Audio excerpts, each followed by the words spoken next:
말씀 보십니다. 사도행전 5장 17절에서 42절까지 말씀입니다. 사도행전 5장 17절에서 42절까지의 말씀인데요.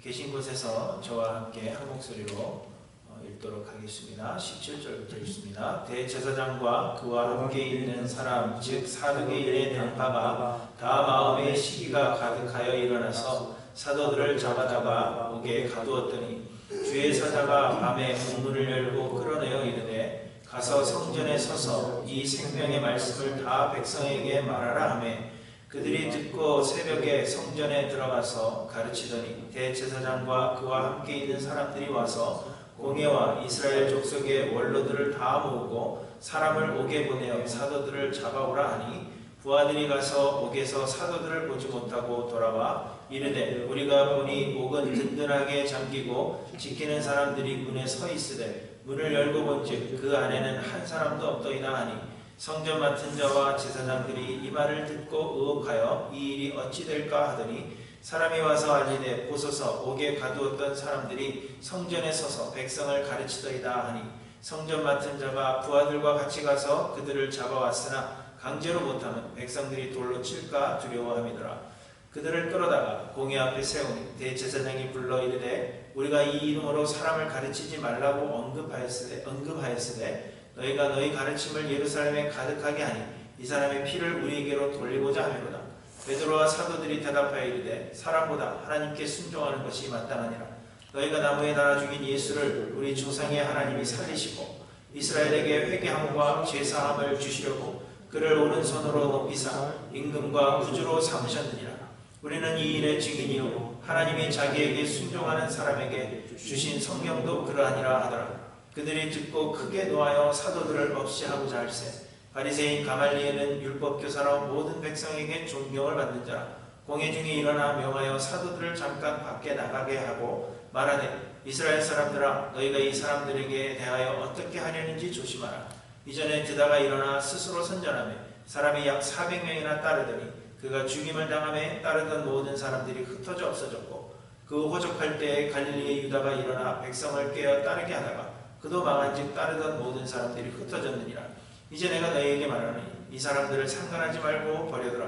이 사상과 이 소행이 사람으로부터 났으면 무너질 것이요 만일 하나님께로부터 났으면 너희가 그들을 무너뜨릴 수 없겠고 도리어 하나님을 대적하는 자가 될까 하노라 하니 그들이 옳게 여겨 사도들을 불러들여 채찍질하며 예수의 이름으로 말하는 것을 금하고 놓으니 사도들은 그 이름을 위하여 능욕받는 일에 합당한 자로 여기심을 기뻐하면서 공회 앞을 떠나니라.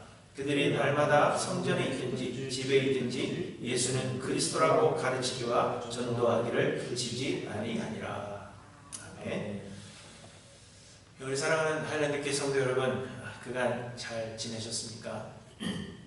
모두들 아마 답답하고 또 힘든 그런 시간을 보내고 계실 테지만 하나님께서 반드시 선을 이루실 것이라 하는 것을 믿으심으로 힘을 얻으시기를 간절히 소망합니다. 요즘 이 stay at home, 곧 집에 머무르라 하는 그런 행정명령으로 인해서 아마 대부분 집에 머물고 계실 것입니다.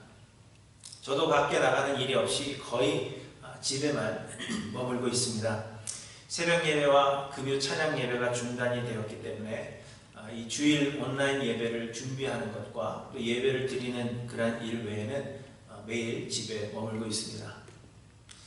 이러한 때 담임 목사는 하루 종일 집에서 뭘 할까 그렇게 궁금해 하실 것입니다.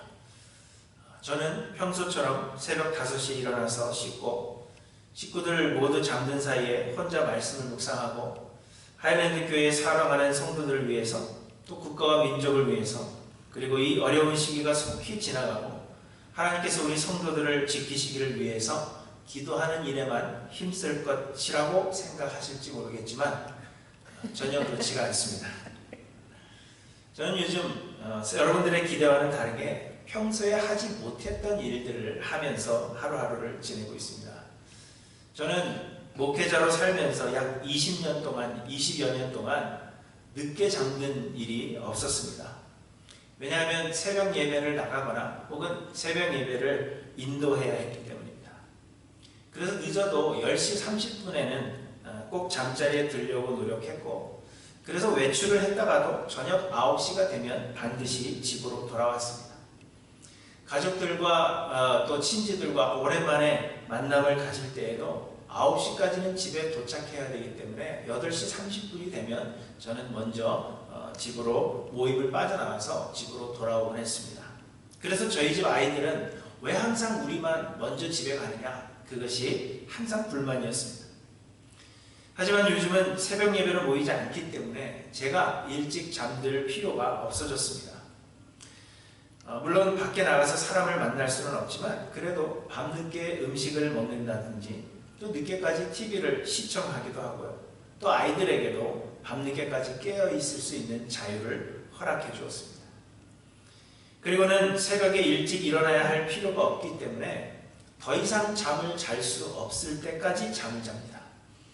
평상시에는 알람을 5분 간격으로 2개 이렇게 셋업을 해놓고요. 새벽에 일찍 일어나야 했습니다. 그러나 요즘은 알람을 모두 꺼놓은 채 누가 깨우지 않아도 이제는 더 이상 잠이 오질 않아서 더 이상 잘 수 없을 때까지 잠을 자보는 것을 계속 해보고 있습니다. 제가 은퇴하기 전에 또 이런 기회가 언제 올 것인가, 그런 생각 때문에 기회 있을 때 잠을 많이 자두도록 하려고 하는 것입니다. 그리고 또 평소에 먹지 못했던 음식들을 저는 먹습니다. 제가 원래 장이 좋지 않아서 매운 음식이나 또 양념이 센 그런 음식들은 잘 먹지 못했습니다. 라면도 평소에는 먹지 못했습니다. 먹으면 화장실을 자주 들락날락거려야 되는데 밖에 나가 있다가 화장실을 가려고 하면 힘들기 때문에 먹고 싶은 음식들을 절제했어야 했던 것입니다. 그런데 요즘은 하루 종일 집에 있으니까 화장실 가는 것이 너무 자유롭습니다. 그래서 평소에 절제하고 먹지 않았던 음식들을 먹습니다. 라면도 벌써 여러 번 먹었고요. 매운 음식도 아무 때나 먹습니다. 밤늦게 야식 먹는 것도 예전에는 절대로 그런 일이 없었는데 요즘은 기회 있을 때마다 많이 먹어두려고 노력합니다. 저는 이렇게 하루하루를 지내고 있습니다. 목사는 이 어려울 때 이렇게 살고 있습니다. 그러면 말씀 묵상과 기도는 안 하는가 하면 또 그것은 아닙니다. 말씀 묵상도 하고 기도도 하고 책도 읽고 또 설교 준비도 합니다. 그렇지만 많은 사람들이 생각하는 것처럼 목사이기 때문에 흐트러짐이 없이 말씀 묵상과 기도만 하는 것은 아니라는 것을 말씀드린 것입니다. 사람들은 흔히 목사는 이럴 때 하루 종일 기도하고 하루 종일 성경 읽을 것이라고 생각하시는데 전혀 그렇지 않다는 것을 말씀드리는 것입니다. 여러분들이 혹 실망하셨는지는 모르지만 제가 그렇게 하지 않는 것은 우리의 노력이 상황을 변화시키는 것이 아니기 때문입니다. 많은 사람들이 생각하기를 이런 어려운 때에 우리가 열심으로 기도하고 하나님께 열심으로 간구함으로 우리는 이 위기를 극복해내는 것이라 그렇게 생각합니다. 세상의 일들과는 거리를 두는 금욕적인 삶을 살아가고 간절한 마음으로 하나님 앞에 기도하면 하나님의 마음을 바꿀 수 있고 그래서 환경을 변화시킬 수 있다고 생각하는 것입니다. 그래서 일반 성도들은 그렇게 할 수 없지만 그래도 적어도 목사들은 그렇게 해주기를 바라는 것입니다. 하지만 여러분, 그런 생각은 버리시기 바랍니다. 왜냐하면 세상의 모든 일들은 하나님의 주권 아래 있는 것이기 때문입니다. 하나님께서 세상의 모든 것을 주관하고 계십니다. 곧 하나님께는 다 계획이 있고 하나님께서 계획하신 일은 반드시 이루시는 것입니다. 우리가 하나님의 뜻을 알아서 그 뜻하신 바를 우리의 노력으로 이루는 것이 아니라 하나님께서 계획하신 일을 하나님께서 이루시는데 다만 우리를 사용하시는 것입니다. 곧 하나님은 우리를 농부로 부르신 것이 아니라 추수할 일꾼으로 부르신 것입니다. 요한복음 15장에서 예수님은 나는 참 포도나무요 내 아버지는 농부라 말씀하십니다. 농부는 하나님이십니다. 곧 하나님께서 기르시고 하나님께서 자라게 하시며 하나님께서 계획하시고 하나님께서 모든 일들을 이루시는 것입니다.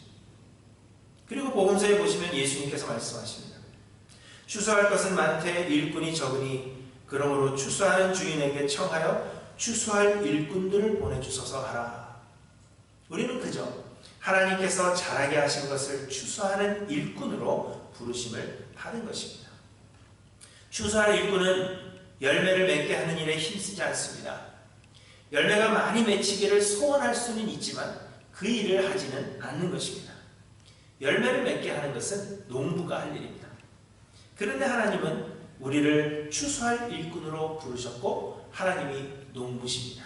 그래서 하나님께서 모든 일을 감당하시는 것입니다. 그러므로 지금 우리가 처한 이 상황도 여러분 하나님의 주권 아래 있습니다. 하나님께서 우리에게 이 재앙을 주신 것은 아니지만 하나님은 이 상황을 통해서도 선을 이루실 계획을 가지고 계십니다. 그러므로 우리가 금욕적인 삶을 살고 하나님께 간절히 기도함으로 이 상황이 빨리 종료되도록 만드는 것이 아니라 하나님께서 계획하신 때가 되어야 그때의 끝이 오는 것입니다. 그래서 저는 많은 사람들이 제가 하루 종일 기도하고 말씀을 묵상할 것이라고 생각하실지 모르지만 그렇게 하지 않는다는 것입니다. 그렇다고 여러분 오해는 하지 마시기 바랍니다. 전혀 기도하지 않는다는 것이 아니라 이 상황을 변화시키기 위한 노력을 기울이지 않는다는 말씀입니다. 기도하지 말라는 것이 아니라 그렇게 하지 못함으로 인해서 죄책감을 가지실 필요는 없다는 것입니다. 그리고 나처럼 기도하지 않고 나처럼 말씀을 묵상하지 않는 사람을 우리는 비난하고 정죄하지 말아야 한다는 것을 우리에게 말씀하고 있는 것입니다. 오늘 본문을 보시면 드디어 사도들이 옥에 갇히게 되었습니다. 예수 그리스도의 이름으로 복음 전하는 것을 싫어했던 종교 지도자들이 이 사도들을 옥에 가둔 것입니다. 그런데 여러분 이렇게 되었을 때 사도들이 옥에 갇혔을 때 사도들은 감옥에서 무엇을 했을까요? 오늘 본문에서는 감옥에 갇힌 사도들이 감옥 안에서 무엇을 했는지는 기록하고 있지 않지만 사람들은 사도들이 그 무시무시한 감옥에서 하나님의 보호하심과 하나님의 구원을 간절히 간구했을 것이라 그렇게 생각하는 것입니다. 당연히 이들은 식음을 전폐했을 것이고 잠을 자는 시간을 쪼개어서 잠도 자지 않은 채 기도에만 힘썼을 것이라고 생각할 것입니다. 물론 사도들은 감옥 안에서 기도도 하고 찬송도 했을 것이 분명합니다. 사도행전 16장에 보시면 바울이 빌립보에서 감옥에 갇히게 되는데 바울은 그곳에서 기도하고 찬송했다 그렇게 말씀하고 있습니다. 하지만 사도행전 12장에 보시면 베드로가 또다시 헤롯 왕에 의해서 옥에 갇히게 되는데 12장 6절에 보시면 밤에 베드로가 두 군인 틈에서 두 쇠사슬에 매여 누워 자더니 이렇게 말씀하고 있습니다. 베드로가 누워서 잤다는 것입니다. 이 위기의 때 우리는 잠잘 시간 없이 기도해야 된다 그렇게 생각하지만 사도들은 그렇게 하지 않았다는 것입니다. 그럼에도 불구하고 오늘 본문을 보시면 하나님께서 밤에 옥문을 열고 사도들을 감옥에서 끌어내신 것을 볼 수 있습니다. 그런데 오늘 본문에서 사도들이 감옥에서 무엇을 했는지를 기록하고 있지 않는 것은 사도들이 감옥에서 나오게 된 것이 사도들의 기도 때문이 아니라는 것을 말씀해 주신 것입니다. 사도들이 감옥 안에서 하나님의 구원을 간절히 구했기 때문에 하나님께서 그들을 끌어내신 것이 아니라 하나님의 계획하신 바가 있기 때문에 사도들을 감옥에서 끌어내신 것임을 우리에게 말씀하고 있는 것입니다. 여러분 이처럼 하나님의 계획은 그 누구도 또한 그 무엇도 막을 수 없을 뿐만 아니라 변경시킬 수 없는 것입니다. 종교 지도자들은 예수의 이름으로 말씀을 전하지 못하게 하기 위해서 사도들을 감옥에 가두었지만 그런 힘으로도 하나님의 계획을 막을 수 없음을 우리에게 말씀하시는 것입니다. 심지어는 우리의 기도도 하나님의 계획을 바꿀 수 있는 것이 아니라는 것을 우리에게 말씀해 주십니다. 하나님의 계획은 그 누구도 그 무엇도 막을 수 없고 하나님은 반드시 그 계획하신 바를 이루실 것입니다. 그럼에도 불구하고 세상은 하나님의 계획을 막으려고 노력합니다. 대제사장과 사두개인들을 비롯한 종교 지도자들은 사도들을 감옥에 가둠으로 복음을 전하지 못하게 하려 했습니다. 그렇지만 하나님은 굳게 닫힌 감옥의 문을 여시고 사도들을 끌어내시고 아무도 복음이 전파되는 것을 막을 수 없음을 우리에게 말씀해 주셨습니다. 그러자 종교 지도자들은 사도들을 다시 잡아서 공회 앞에 세웠습니다. 그러나 베드로가 그들의 말을 듣지 않자 이들은 크게 노하여 사도들을 없이하고자 했다. 그렇게 말씀하십니다. 곧 사도들을 죽이려 했다는 것입니다. 사도들을 없애면 복음을 전하시려는 하나님의 계획을 막을 수 있다. 그렇게 생각한 것입니다. 그러나 하나님은 바리새인이요 율법 교사인 가말리엘의 입을 통하여 그들의 계획을 막으셨습니다. 35절부터 가브리엘이 이렇게 말합니다. 이스라엘 사람들아, 너희가 이 사람들에게 대하여 어떻게 하려는지 조심하라. 이전에 드다가 일어나 스스로 선전하며 사람이 약 400명이나 따르더니 그가 죽임을 당하며 따르던 모든 사람들이 흩어졌고 그 후 호적할 때 갈릴리의 유다가 일어나 백성을 깨어 따르게 하다가 그도 망한즉 따르던 모든 사람들이 흩어졌느니라. 이제 내가 너희에게 말하노니 이 사람들을 상관하지 말고 버려두라. 이 사상과 이 수행이 사람으로부터 났으면 무너질 것이요 만일 하나님께로부터 났으면 너희가 그들을 무너뜨릴 수 없겠고 도리어 하나님을 대적하는 자가 될까 하노라. 이는 곧 하나님의 계획하신 것은 그 누구도 또한 그 무엇도 결코 막을 수 없다는 것을 가브리엘의 입을 통하여 말씀하신 것입니다. 실제로 여러분, 세상은 믿는 자들을 심하게 핍박하고 복음이 전파되는 것을 막고자 수없이 노력했음에도 불구하고 예수 그리스도의 복음은 끊임없이 전파되었음을 우리는 역사를 통해서 배우는 것입니다. 이처럼 우리가 하나님의 일을 하는 것이 아니라 하나님께서 우리에게 하나님의 일을 하도록 만드시는 것입니다. 세상의 일을 막으려고 하고 우리로 하여금 하나님의 계획하신 일을 이루지 못하도록 방해하더라도 하나님은 반드시 하나님의 계획하신 일을 이루시며 우리로 하여금 일하게 하신다는 것을 우리에게 말씀하고 있는 것입니다.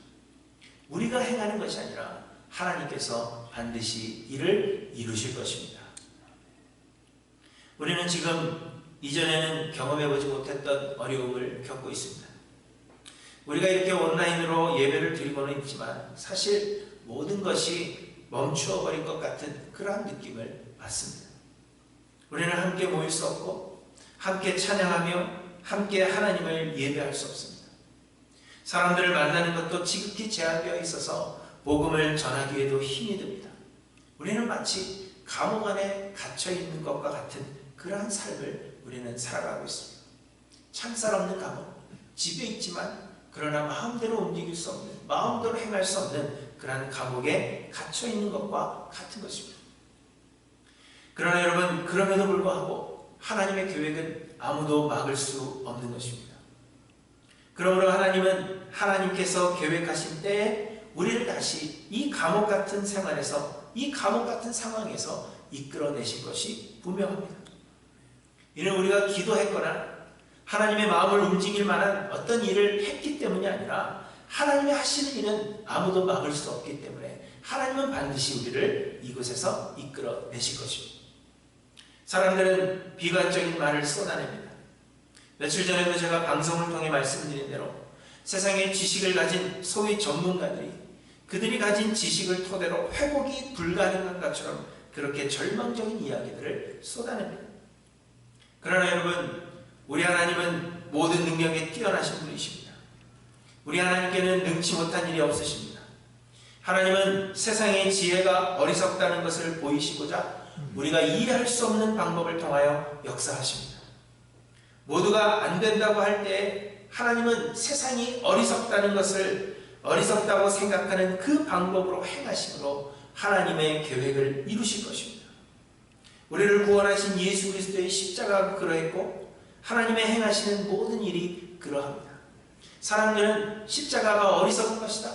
십자가로 사람을 구원한다는 것은 말이 되지 않는 것이다. 세상의 지혜로는 이해할 수 없는 것이었지만 그러나 하나님은 예수 그리스도의 그 십자가를 통하여 우리를 구원하셨습니다. 하나님의 지혜가 세상의 지혜보다 더 지혜롭다는 것을 우리에게 말씀하시기 위함입니다. 그러므로 여러분, 우리는 이 현실을 걱정할 것이 아니라 대신에 우리는 하나님께서 우리를 이 어두움에서 이끌어내실 때 그때 우리는 무엇을 할 것인가 하는 것을 생각해야 하는 것입니다. 오늘 본문 19절에 보시면 주의 사자가 밤에 옥문을 열고 끌어내어 이르되 가서 성전에 서서 이 생명의 말씀을 다 백성에게 말하라 이렇게 말씀하셨습니다. 곧 사도들을 감옥에서 이끌어내신 이유는 생명의 말씀을 백성에게 말하게 하시기 위함이라 하는 것을 우리에게 말씀하고 있는 것입니다. 마찬가지로 하나님께서는 우리를 반드시 이 어려움에서부터 구원해내실 것인데, 하나님께서 우리를 구원하시는 이유는 이 생명의 말씀을 다 백성에게 말하게 하시기 위함이라 하는 것입니다.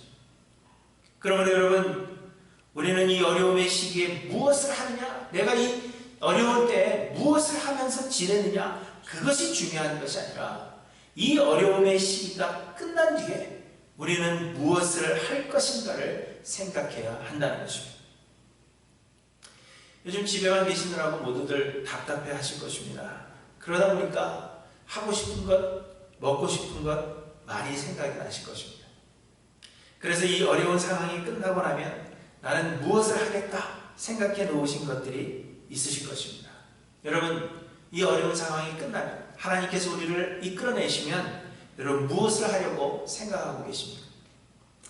아마도 그동안 만나지 못했던 친구들을 만날 생각을 하실 것입니다. 누구누구를 만나야겠다 리스트를 적어놓고 그날을 손꼽아 기다리고 계실지 모르겠습니다. TV에서 나오는 음식들, 하지만 지금은 마음 놓고 사 먹을 수 없는 음식들을 보시면서 상황이 좋아지면 내가 제일 먼저 저 음식을 사 먹겠다, 그렇게 마음에 생각하셨는지 모르겠습니다. 가고 싶은 곳이 있겠고요. 그러나 가지 못하는 곳을 생각하면서 상황이 좋아지면 저곳에 꼭 가리라, 그렇게 생각하셨는지 모르겠습니다. 저는 머리가 좀 자르고 싶은데, 머리가 아니라 머리카락을 좀 자르고 싶은데 살롱들이 다 문을 닫아서 갈 수가 없습니다. 그래서 답답한 그런 마음을 가지고 있어서 이 상황이 풀리고 나면 제일 먼저 아마 미용실을 다 가지 않을까, 그렇게 생각이 됩니다. 여러분은 무엇을 하실 생각을 하고 계십니까?